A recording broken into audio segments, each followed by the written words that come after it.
రేవంత్ రెడ్డి గారు, మేము కొండారెడ్డిపల్లెలో రుణమాఫీ ఎంతమందికి జరిగింది, ఎంతమందికి జరగలేదు అని చూపించేందుకు, అక్కడ ఏం జరుగుతుంది అనేది చూపించేందుకు మాత్రమే పోయినాం మేము.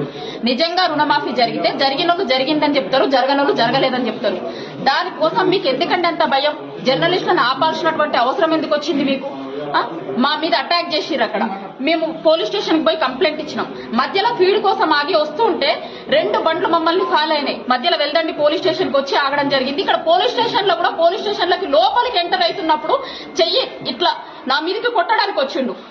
మేము మిమ్మల్ని ఒక్కటే అడుగుతున్నాం, రేవంత్ రెడ్డి గారు, మీ ఆడబిడ్డని, మీ ఇంట్లో నీ బిడ్డని, నా బిడ్డకి పెళ్లి టైంకి నన్ను లోపల పెట్టిర్రు, పోలీస్ స్టేషన్ లేచిర్రు, జైలు వేసిర్రు అన్నారు కదా. మీ బిడ్డ ఏజ్ ఉన్న పిల్లలమే కదా, మేమిద్దరం కూడా మీ బిడ్డ ఏజ్ ఉన్న ఆడబిడ్డలమే కదా.